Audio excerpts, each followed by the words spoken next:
I'm Shivani Gupta. I'm obsessed with small to medium businesses growing. As business owners, we take so much risk and we want to make sure it's worth it. I believe one of the best presents you can give yourself as a business owner is to be able to learn how to scale your people, your profit, and your processes.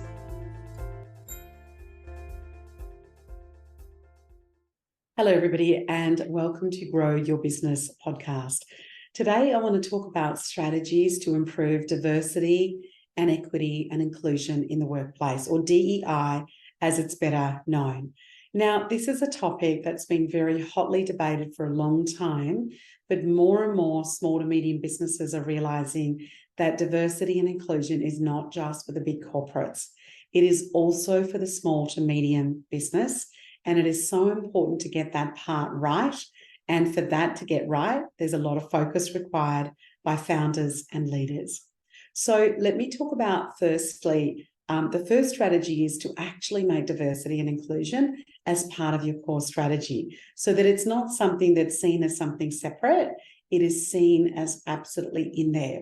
Forbes has done a great survey that talks about that over 65% of senior executives, and this is again more slanted for the corporate, but equally accessible for small to medium businesses who participated, said that D&I was one of their absolute biggest priorities. So it's so important to make sure that we do that. And it's just, from the time that you hire, engage, all of the different things with people to be able to make that happen. So what's some of the better ways that we could actually incorporate diversity and inclusion into the core business strategy? Well, one of the ways is making sure that there is actual diversity and representation across all the different levels in your business for people. So from the frontline person, depending on whether it's to your senior execs and to yourself, making sure that there is some of that. Simple things like making sure that there's gender bathrooms. Sounds very simple, but doesn't exist in every single workplace. Making sure whether you've got new mums, if there's a nursing lounge that's needed for working mums. Sometimes just even providing some beautiful, the simplest ones I've seen even in small office spaces is what's called a little meditation corner. Just a couple of chairs, beautiful fresh plants, perhaps just even a small running water, and just saying to people, that's where you could go and sit and have that meditation corner. These are not expensive things. These are just things that help people to be able to know that DEI is part of your focus. The second part is making sure that you and your people are accountable for DEI. And how do we actually do that? One of the things is you want to be able to link in some of the results that you're looking for and how you want that representation in different parts to make sure that you actually link that into their key performance indicators. And so you could set a task that perhaps is for the year, and then that person that reports into you could break that down into a quarterly goal, a monthly goal, perhaps even a weekly goal, and then you can actually look at where that progress is going. And you just give them some access to, some tools, some training, and making sure, that's in there as well. Another strategy that I wanted to talk about is the fact that it's really important that there's this thing that we talk a lot about, unconscious bias.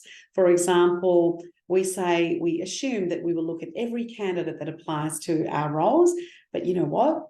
We have this bias that people with university degrees are going to be much, much better job applicants. Now, depending on the role that you're applying for, sometimes that bias can prevent some great people from entering your business. Now, I'm not suggesting hiring people with not university degrees is your KPI. It's just being aware of what some of your biases are and having a conversation with some of your key leaders in your business so that they actually understand and what could be then interfering with having a more diverse workforce based on those biases as well. Another example might be, giving promotion to people that well, I've worked with them, they are, sometimes people even use the saying, well, better the devil, Well, not a great saying really when it comes to applying in terms of promotion. So really looking when you're promoting people or giving even people some projects, some opportunities within the business, And how can we actually do that? That is not just to the people we know and not having that bias because we know that particular person. And the last thing to perhaps think about is also really giving people to the roles and ranking people based on their performance, based on their output, rather than just their level, and really looking at people that are outperforming their what we're asking of them and how we could actually do that. The next strategy I wanted to talk about is that there is many ways that we can acknowledge and honour different cultural and perhaps even religious practices to just show that it's really important. So, for example, one of the things that I did in one of my businesses and implemented it, I think we had 9 different nationalities at that point in that business, was that once a week, everybody brought a small dish, no pressure, no hours of cooking involved, and they obviously just labelled it from a dietary perspective, and we would just have a shared lunch. And even just honouring people, getting to know a little bit about their culture, what their practices are really, really important. If you run a business where perhaps if there's a canteen, like a simple thing, like looking at, is there a special menu for dietary restriction? When you have company events, have you made sure that, some of that's there? For example, if somebody's got, has kosher or gluten-free, or vegan, I'm a vegetarian, and often people haven't catered for me when I go to different events. And, it's challenging because I often have to think, well, they may or may not have some food, so I might have to prepare for that. And that is such an important part of not only diversity, but making people feel included, that you've thought of that for different events or even a business lunch that might be happening with some clients as well. The next part I want to talk about is how do we embrace this philosophy of culture? And a lot of people talk about, are they the right culture fit in terms of that? And yes, absolutely. I've talked about that too.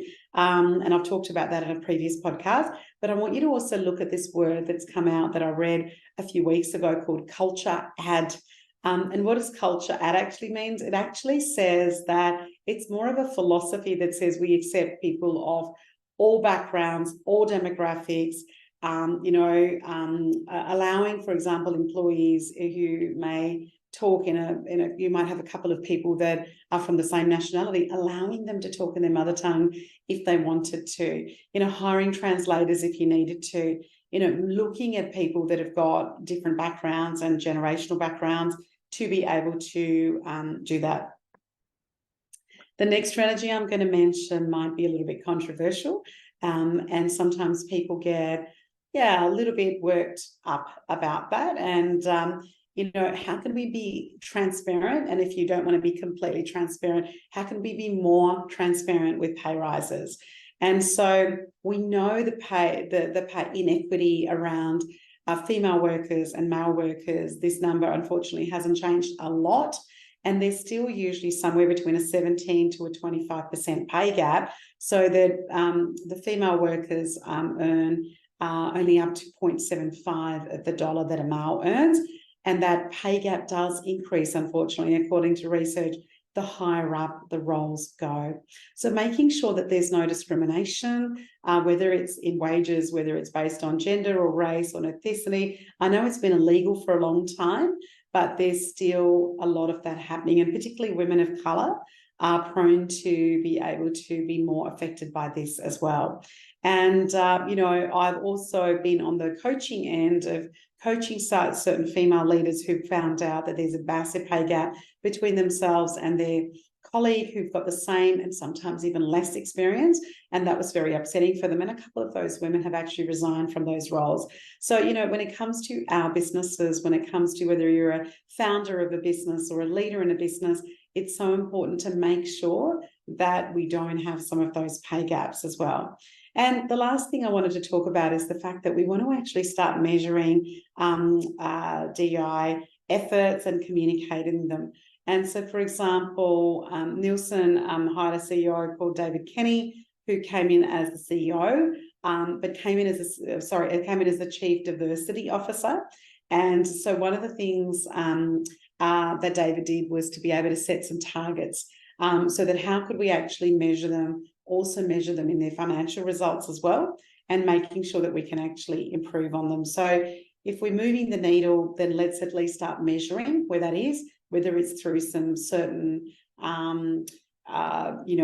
surveys or building it into your existing people and culture survey, or even a pulse survey that a lot of small to medium businesses do, and then following those strategies so you can see what your baseline is and where you go from that.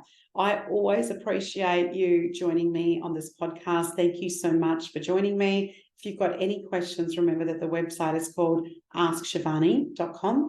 Go into the contact side and let me know. And if you could take a moment to rate and review this podcast, it is so greatly appreciated. Thanks very much for tuning in.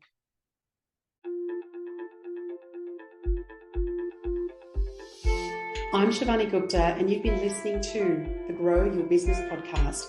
I hope you got one idea that you can think about or perhaps even implement straight away in your business. Thank you for listening.